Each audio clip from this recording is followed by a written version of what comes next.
नमस्ते class. Class 10th history nationalism in India part 3। जो पहली बार इस वीडियो को देख रहे होंगे उनसे रिक्वेस्ट रहेगा कि चैनल सब्सक्राइब करें। और आपको पता चलना चाहिए कि बहुत सारा पढ़ाया जा चुका है क्लास 10th का। 2 वीडियो ऑलरेडी अपलोड किए जा चुके हैं। बताया ये जा रहा है कि हर रोज़ सुबह 5:05 पर वीडियो लॉन्च होगा।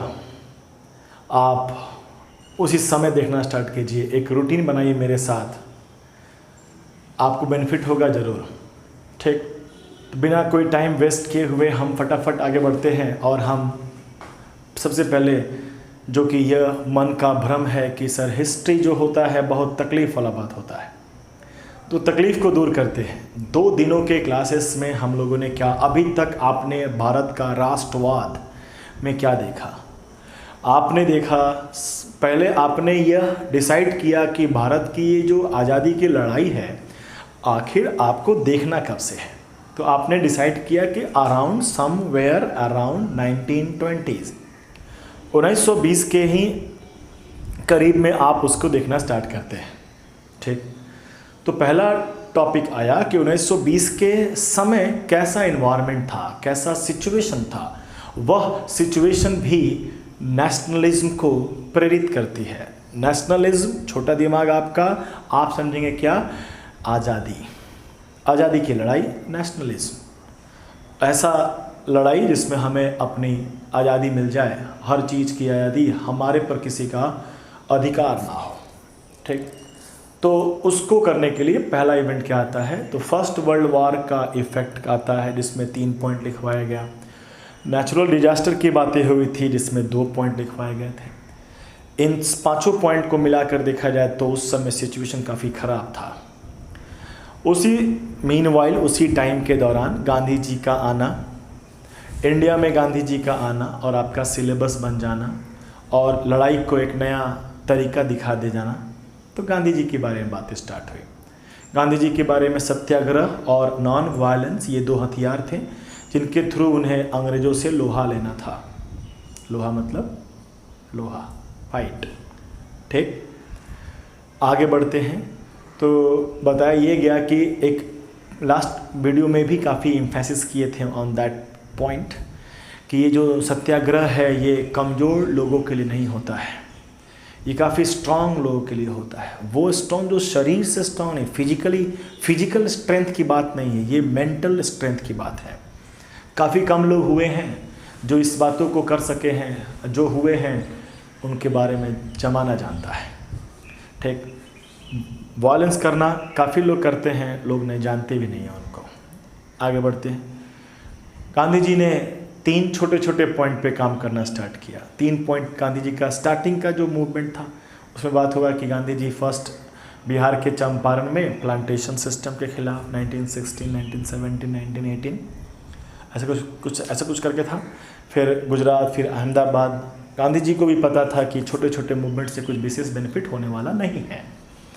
तो उस समय अंग्रेजों ने लगा दिया रॉल्ट एक्ट, एक ऐसा एक्ट जिसके तहत पॉलिटिकल एक्टिविटीज़ में जो इन्वॉल्व हैं लीडर्स, उनको प्रिजनर बनाकर विदाउट एनी ट्रायल, बिना कोई कोर्ट कचहरी के, बिना सुनवाई के उन्हें जेल में भेज देना। इससे पूरे इंडिया में एक मुद्दा मिल गया गांधी जी को, पूरे इंडिया को यूनाइट करने के लिए, पूरे इंडिया को कहने के लिए कि चलो किसी का विरोध करते हैं। तो लोग पूछेगा ना किस बात का विरोध करना है, तो कहेंगे ना कि तुम्हारे नेता को उठा के लेके चला गया सब उसके खिलाफ। तो काफ़ी ऑब्वियस आंसर आएगा यस।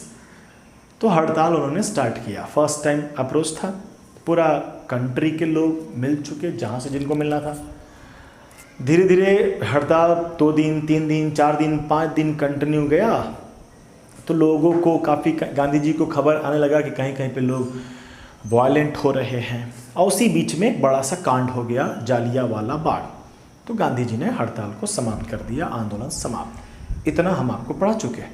कितना आसान है 5 मिनट में इन सभी बातों को जान लेना, बहुत आसान है, सिंपल से सिंपल बात है। ठीक, 1 सेकंड रुकिएगा।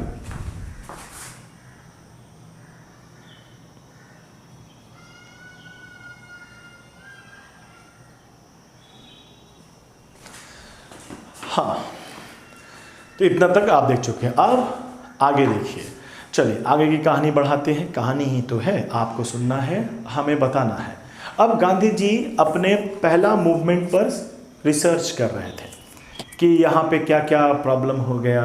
होशियार लीडर वही होता है जो अपने सभी एक्ट को बार बार देखते चले, समझते चले कि कहीं कुछ गलती तो नहीं हो रहा है। ठीक, तो गांधी जी को फील हुआ कि ये जो भी मूवमेंट किए थे उसमें बहुत सारे लोग इन्वॉल्व नहीं हुए, पब्लिक का सपोर्ट उतना ज़्यादा मिला नहीं, काफ़ी कम लोग थे जो रोड पे आए इस बात को लेकर। तो गांधी जी ने ढूंढना, गांधी जी के पास कंसेप्ट ये था कि बिना लड़ाई झगड़े का सामने वाले को डरा देना है, बिना मारपीट किए। तो उसके लिए हमें चाहिए विशाल भीड़। तो 4 आदमी जाएगा प्रोटेस्ट करने के लिए, वो चारों को बहुत मार देगा, सब कुछ काट देगा, सब चारों का मन भी नहीं करेगा अगले दिन आने के लिए रोड पर। हाँ, अगर 4000 लोग जाता है तो सामने वाला 4 पुलिस तो है ही है, 5 पुलिस तो है ही, वो नहीं मारेगा सब। उनको पता है कि भाई गांधी जी कर रहा है सब, अब मारना स्टार्ट किए, कहीं वो सब मारना स्टार्ट कर दिया तब तकलीफ। तो लोगों का नंबर मायने रखता है आंदोलन में। तो गांधी जी सोचने लगे कि ऐसा क्या किया जाए कि लोग और जुड़े, और कहीं से कोई आंदोलन हो। 5, 6, 7, 8 अलग अलग स्ट्रेटजी यही है कि आप एक बड़ा आंदोलन चलाने जा रहे हैं तो जो भी छोटा मोटा आंदोलन है सबको आपस में मिला लीजिए, चलाइए बड़ा मूवमेंट। तो गांधी जी उस समय इंडिया में क्या पूरे वर्ल्ड में एक अनदर टाइप का मूवमेंट चल रहा था। आइए हम टॉपिक बदल रहे हैं। ठीक, क्या था, फर्स्ट वर्ल्ड वार जो हो चुका था, एंड हो गया था, जो डिफीटेड कंट्री थे उसमें ऑटोमन तुर्की देश का नाम होगा, कि ऑटोमन तुर्की नाम का कंट्री हार चुका था। ठीक, और ऐसा र्यूमर फैला था कि वो वहाँ के जो धर्म गुरु हैं, ऑटोमन तुर्की मुस्लिम कंट्री, वहाँ के बड़े बड़े मुस्लिम धर्म गुरु जिनको खलीफा कहा जाता था, जैसे बाबा कहा जाता है, मौलाना कहा जाता है, कई सारे नामों से लोग कहते हैं। ठीक, तो खलीफा करके उनके पंडित जी का नाम, ठीक, उन लोगों के मुसलमान वर्ग के जो थे। तो ऐसा र्यूमर फैला था कि जो जीता हुआ कंट्री है ना फर्स्ट वर्ल्ड वार का, वो जितने भी बड़े बड़े धर्म गुरु हैं उनको मारना शुरू कर रहा है सब। उनको हाथ लगाना मतलब क्या हो गया, धर्म को हाथ लगाना। धर्म को हाथ लगाने का लोग क्या मीनिंग समझ रहे हैं कि धर्म को दबाने की कोशिश हो रही है, इस्लाम धर्म को समाप्त करने की कोशिश हो रही है। धर्म वाला बात बहुत जंगल की आग की तरफ फैलता है, पूरे वर्ल्ड में इस बात का र्यूमर फैल गया था। बुक भी लिखता है, र्यूमर्स थे वो। तो इंडिया भी अछूता थे, इंडिया तो सबसे पहले र्यूमर में आता है, कुछ भी कहा तो बाप रे लोग बवाल काट देते हैं। तो लोग इंडिया में भी कई सारे मुस्लिम वर्ग के जो लोग थे अपना अपना कमेटी बना लिए थे। अब ब्रिटिश जीते हुए कंट्री में था तो वो लोग आंदोलन कर रहे थे, ब्रिटिश गवर्नमेंट को कह रहे थे कि ज़रा तुम देखो ना भाई, वहाँ पे उधर विदेशों में धार्मिक गुरुओं को क्यों मारा जा रहा है, क्यों इस्लाम धर्म को सप्रेस दबाने की बात कर रही है। वो लोग अपना छोटा मोटा आंदोलन कर रहा था। ठीक, और उन लोगों ने नाम भी दिया था खिलाफत, हिंदी शब्द है खिलाफत मूवमेंट। तो खिलाफत मूवमेंट किसके के लिए था कि ऐसा रूमर्स था कि फर्स्ट वर्ल्ड वार के डिफिट में बड़े बड़े जो इस्लामिक गुरु हैं उनको दबाने की कोशिश हो रही है, धर्म पे खतरा है, उसके अगेंस्ट थे। तो गांधी जी ने जो लीडर थे, उनके जो लीडर थे जो उन लोगों ने कमेटी बनाया था for that movement, Gandhi ji उन लोगों से मिले और कहें कि भाई बिल्कुल जायज़ बात है तुम्हारा, चलो तुम लोग क्या करो, तुम लोग हम लोग के साथ में आ जाओ, हम लोग मिलकर इस बात को प्रोटेस्ट करेंगे, हम भी आंदोलन करेंगे। नाम सुने लिए होंगे गांधी, बड़ा नाम है आजकल इंडिया में चल रहा है फर्स्ट क्लास। तो हम भी तुम्हारा पॉइंट को सपोर्ट करेंगे, तुम भी मेरे पॉइंट को सपोर्ट करो, आओ मिलकर हम लोग आंदोलन करते हैं। और हमारे आंदोलन का मुख्य मुद्दा में भी खिलाफत मूवमेंट रहेगा, खिलाफत वाला बात रहेगा। कहीं से भी किसी भी आंदोलनकारी को ये बात खराब नहीं लगेगा। लोग जुड़ने लगे। गांधी जी ने अपना मास पॉपुलेशन, जो मूवमेंट का जो पॉपुलेशन था उसको बढ़ाने का अच्छा प्रयास किया उन्होंने।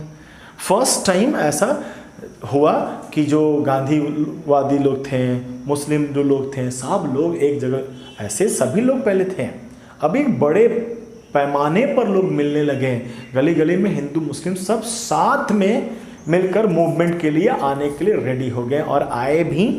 आगे जो मूवमेंट होगा उनमें व्यापक रूप से हिंदू मुस्लिम की एकता निखर के सामने आई।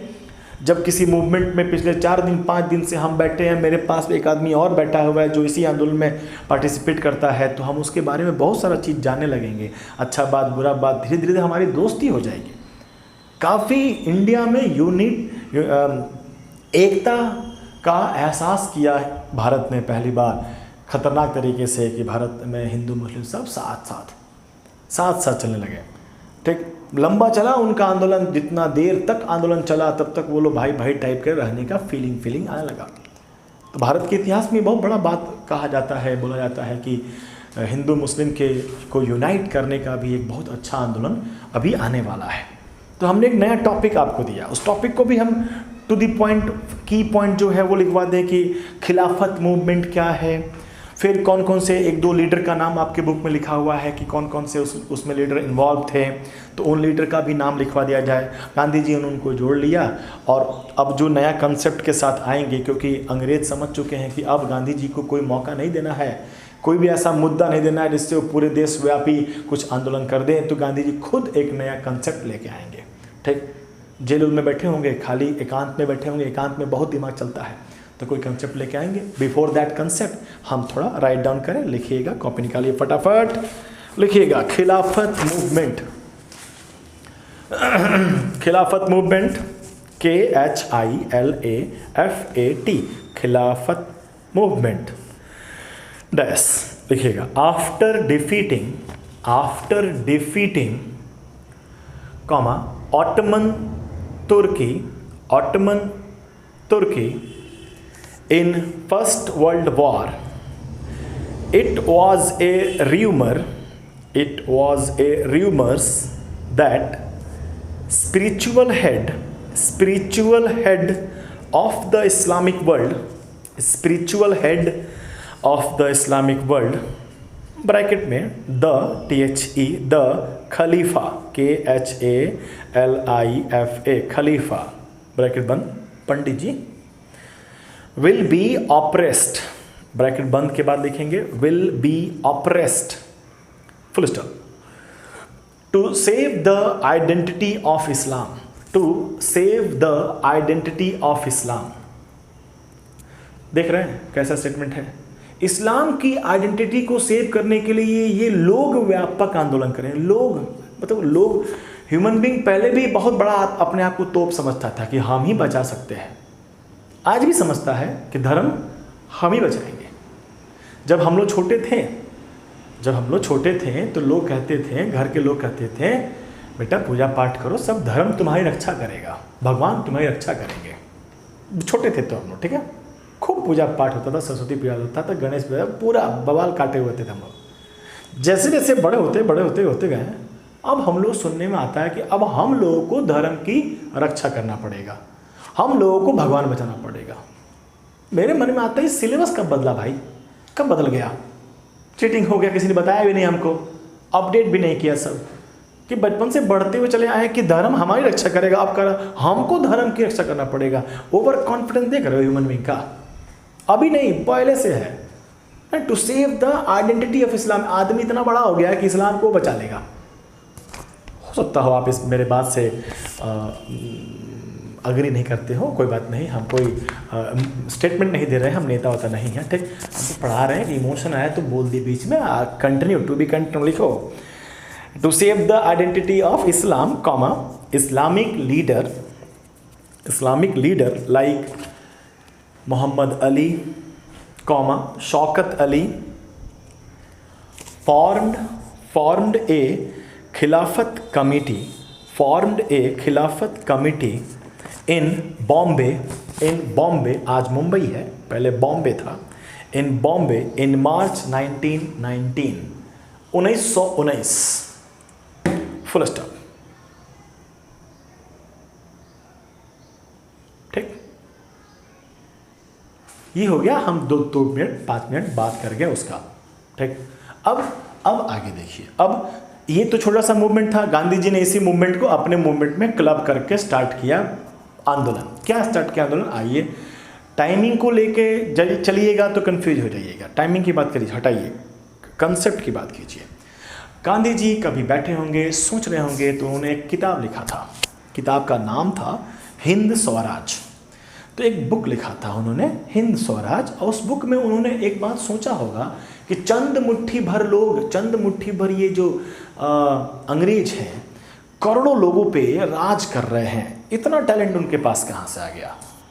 तो गांधी जी को एहसास हुआ कि, एहसास क्या हुआ, प्रैक्टिकल थॉटफुल बात कि चंद मुट्ठी भर लोग हम पे राज कैसे कर सकते हैं। उनको राज करने के लिए हमारी मदद तो लेनी ही पड़ेगी। अगर एक थाना है तो उसका सबसे बड़ा जो ऑफिसर है वो अंग्रेज होगा, जनरल डायर। अब पूरा थाना चलाने के लिए तो इंडियंस की ही जरूरत होगी। जालियांवाला बाग में गोली चलाने वाला तो इंडियन ही था, ऑर्डर देने वाला कोई और था। कंट्रोल अंग्रेजों का रहा, एक्शन तो हमारे ही मदद से करता है सब। तो काफ़ी बेसिक सा, सिंपल सा थॉट गांधी जी के मन में आया कि अगर हम लोग उनका सहयोग करना, उनको कॉपरेट करना बंद कर देंगे, तब ये चंद मुट्ठी भर लोग चलाएंगे कैसे।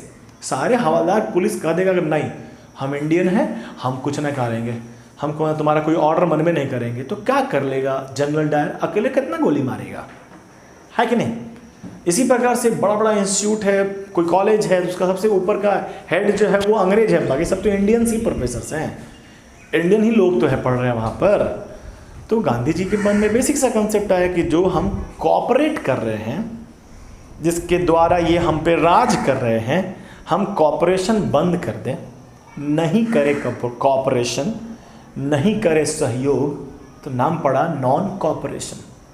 काफ़ी बेसिक बात, नाम पड़ा असहयोग। इसको आंदोलन के रूप में लेके चले, हेडिंग बन गया नॉन कॉपरेशन मूवमेंट।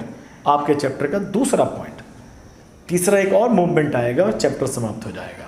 तो पूरा हमारा दिमाग इसी 3 पॉइंट के अंतर्गत चलना चाहिए। एक इंट्रोडक्शन जिसमें रॉल्ट एक्ट आ जाता है, और दूसरा नॉन कॉपरेशन मूवमेंट। तो हमें वो बुक का नाम लिख लेते हैं, गांधी जी का थॉट लिख लेते हैं कि अगर हम लोग कॉपरेट करना बंद कर दे तो ये हमारा जो सरकार है, ये जो अंग्रेज हैं वो टूट फूट जाएंगे, उनसे चलेगा ही नहीं, अब मजबूरी में उनको यहाँ से हट के जाना पड़ेगा और हमको अपना स्वराज, हिंद स्वराज बुक में स्वराज आज़ादी मिल जाएगी। ठीक, तो लिखते हैं, कॉपी निकालेंगे फटाफट, लिखिएगा नया point, book Hind Swaraj. Book Hind Swaraj बहुत पहले लिखे थे, ब्रैकेट में लिखिएगा 1909, बहुत पहले ही उनके मन में कंसेप्ट था, ब्रैकेट बंद, भाई गांधी जी। पूछ दे हिंद स्वराज कौन लिखा है, कॉमर देना के सर लिखे हैं, सब पढ़ा रहे थे, गांधी जी। ठीक, डैश लिखिएगा ही माने गांधी जी, ही माने वाह, गांधी जी भी होता है। ठीक, he strongly believed that if Indian refused bracket में बॉयकॉट, ब्रैकेट में लिखिएगा, उसके आगे ब्रैकेट में लिखेंगे बॉयकॉट, BOYCOTT, बॉयकॉट ब्रैकेट बंद, to cooperate then British rule in India would collapse within a year and Swaraj, SWARAJ, Swaraj would come, और स्वराज हम लोग को मिल जाएगा। ठीक, fresh heading, non cooperation movement. अब नॉन कॉपरेशन मूवमेंट लॉन्च होगा, ब्रैकेट में लिखिएगा 1921। अब हम लोग 20 के बाद चल रहे हैं, बातें कॉन्सेप्ट बहुत पुराना था। ठीक, अब गांधी जी को लगा कि ये मौका अब मार देना चाहिए, तो ब्रैकेट में 1921। हमने एक वर्ड लिखा है बीच में बॉयकॉट, बॉयकॉट मतलब रिफ्यूज, बहिष्कार करना। ठीक, जैसे आजकल चाइना का सामानों का बहिष्कार करने की बातें जो शोर पे चल रही है, कोई अपना टीवी उठा कर बाहर फेंक दे रहा है, बेवकूफ़ इंसान, तुम अपना टीवी बाहर फेंक देगा, भाई तुम ऑलरेडी टीवी खरीद चुका है। ठीक, ऑलरेडी मोबाइल खरीद चुका है, तुम ऑलरेडी चाइना को बेनिफिट दे चुका है, तुम फिर फेंक दिया, मैं तुम किसका हार्म किया है, अपना। ठीक, फिर तुम खरीदे करेगा, लगा के देखना कौन सा ऐसा इक्विपमेंट है जिसमें मेड इन चाइना ना होता होगा। हटा, फिर हम दूसरी बात करने लगे, तुम लोग जोड़ मत लेना सब बात को, कोई इस सब बात का मायने नहीं है। हम बीइंग ए शिक्षक, हम भावनाओं से ओतप्रोत हो रहे हैं तो बातें रख रहे हैं, ठीक, गड़ाना मत सब, ठीक। तो हम लोग एक बात करते हैं, बॉयकट मतलब बहिष्कार करना। नॉन कॉपरेशन मूवमेंट क्या है, तो नाम में ही है, नहीं करेंगे कॉपरेशन, नॉन कॉपरेशन। तो नहीं करना कॉपरेशन कैसे कर सकते हैं, बहिष्कार करके। जो भी अंग्रेजी वस्तुएं थी उसका बहिष्कार कर देंगे, नहीं खरीदेंगे, नहीं सामान लेंगे। जो भी अंग्रेज़ों का जो ऑफिस था, कॉलेजेस थे, कुछ भी था संस्था में जहाँ जाके हम काम करते थे, उनको सर्व करते थे, काम करना बंद कर देंगे। जो शिक्षक थे वहाँ से रिटायर हो जाएंगे, कर देंगे नहीं करेंगे तुम्हारे यहाँ काम, सारा नौकरी वोकरी सब छोड़ देंगे हम लोग। कॉलेज में पढ़ने आते थे अंग्रेज़ों के कॉलेजेस में, उसको भी छोड़ देंगे, नहीं जाएंगे पढ़ने के लिए। बहुत अच्छा लगा होगा बच्चों को कि पढ़ाई बंद, जैसे आज चल रहा होगा कोरोना, पढ़ाई बंद, मज़ा आ रहा है भाई साहब, ठीक। तो सब बंद, यही सब हो गया क्या, नॉन कॉपरेशन। तो ये आपके क्षमताओं पे छोड़ते हैं कि आप नॉन कॉपरेशन को कैसे लिख पाते हैं। फिर भी एक लाइन 2 लाइन लिखवाना बनता है, लिख के लाए होंगे जरूर। कहाँ है, देखिएगा, एक वर्ड लिखवा देते हैं, बॉयकट, नया पॉइंट, बॉयकट, BOYCOTT, मन में क्या रहेगा, बहिष्कार, डैश, किसका बहिष्कार करेंगे, डैश देखिए, डैश देख लिखिएगा, of civil services, comma army, comma police, comma court, comma foreign goods, विदेशी वस्तुएं, comma school, comma college, etcetera. इतना सारा चीज़ छोड़ देंगे। इतना सारा चीज़ छोड़ेंगे तो कुछ ना कुछ लेंगे ना, इंडियन खरीदेंगे ना। अभी चाइनीज मार्केट को हार्म तो हो ही रहा है। टिकटॉक बैन कर दिया गया, कुख्यात अपराधी टिकटॉक पकड़ा गया और उसे मार दिए हम लोग, ठीक। 2-3 को और चल रहा है ऐसा, उसकी खोजबीन चालू है। जिस दिन पकड़ा गया था उसको भी मार दिया जाएगा। तो भाई इंडियन मार्केट में तो लोग खरीदना शुरू करेगा ना, भले हम लोग वीवो का मोबाइल नहीं खरीदें, ठीक। अब इंडियन खरीदेंगे ना मार्केट में जाकर, तो इंडियन कंपनी को बेनिफिट होगा ना। तो सीधा लाभ, नॉन कॉपरेशन मूवमेंट का लाभ सीधा उठाया इंडियन इकोनॉमिक। कहा जाता है नॉन कॉपरेशन मूवमेंट ने इंडियन इंफ्रास्ट्रक्चर को डेवलप किया, इंडियन इकोनॉमी को बूस्ट किया। बहुत अच्छा बात हुआ था, ठीक। इतना लिख लिए आप। अब बात करते हैं मोटिव नॉन। अब हम आंदोलन होता है तो गांधी जी आके कहेंगे ना अंग्रेज से कि भाई अंग्रेज, हम जा रहे हैं आंदोलन करने के लिए, तुम रोक सको तो रोक लो। तो कहेगा ना भाई आंदोलन काहे कर रहे हो, बोलो तुमको क्या चाहिए, तुम ऐसे ही इंटरनेशनल नेम फेम पाए हुए इंसान हो, ठीक। अब तो लोकल भी तुमको मिल रहा है, तो बोलो तुमको क्या चाहिए, हम तुमको ना दे, तब ना बोला। तो हम क्वेश्चन पूछ सकता है, what are the objectives of non cooperation movement, क्या क्या मुख्य मुद्दे थे नॉन कॉपरेशन मूवमेंट का। गांधी जी बहुत चालाक इंसान, वो जानते थे कि जो मेन मुद्दा है क्या, आज़ादी मांगेंगे अंग्रेज नहीं देगा। कभी भी डिमांड किया जाता है, पिताजी से डिमांड करना है आपको, तो सीधे जो मेन मुद्दा वाला बात है मांगोगे तो नहीं मिलेगा। दिमाग लगाओ, 3-4 छोटे मुद्दों को सामने रखो, छोटी रिक्वायरमेंट अपना मांग लो, हो सकता है वो पूरा हो जाए, जो मेन था ना पूरा, अरे कुछ तो मिला।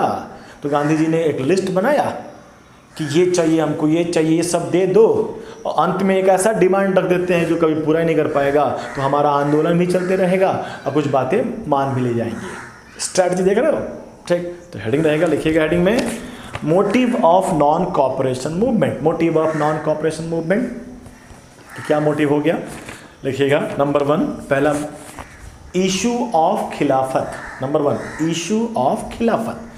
खिलाफत वाला इशू को आप जैसे यहाँ बोलेंगे तो हम थोड़ा देर पहले बात किए थे ना कि अब हमें बहुत सारे आंदोलन को जोड़कर व्यापक ले जाना है, ज़्यादा लोगों को, अधिक से अधिक लोगों को रोड पे रखना है। तो ये हो गया, और ये इशू को पकड़कर हम हिंदू मुस्लिम की यूनिटी को और स्ट्रॉन्ग कर रहे हैं। एक ही प्लेटफॉर्म पे 2 तरह के लोगों को सामने रखा जा रहा है ताकि आपस में वो घुल मिल भी जाएंगे। ह्यूमन टेंडेंसी है, अगल बगल जो लोग रहेगा उनसे सुख दुख सब बांटने लगेंगे, अपनापन फील होने लगेगा, भाई लगने लगेंगे। आसान बात है, ठीक। Number 2, justice for Jallianwala Bagh. Justice for Jallianwala Bagh, ताजा घाव लगा हुआ था, कैसे मार दिया लोगों को हमारे, जस्टिस चाहिए।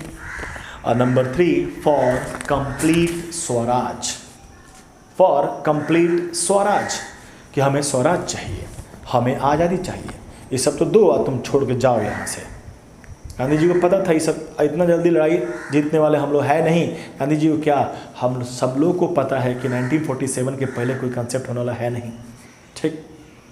तो जो भी हो रहा है बीच में सब खेल हो रहा है, वही खेल समझना भी है, स्ट्रेटजी भी समझना है बीच बीच में कैसे स्ट्रेटजी को अपनाया जा रहा है, ठीक। तो 3 पॉइंट दे दिया गया, हमारे पास लिखने के लिए भी हो गया, कल को एग्जाम में सवाल आ जाएगा खड़ाक से 3 पॉइंट लिख देंगे। हम लोग इसका 2 बेनिफिट लिख सकते हैं, मतलब बेनिफिट कि नॉन कॉपरेशन मूवमेंट का पहला बेनिफिट क्या है, ठीक, लिख ही लो, लिखो हेडिंग दो, benefits of non cooperation movement. 2 point और लिख देते हैं, लिखिएगा। पहला point, it established Indian infrastructure and economy.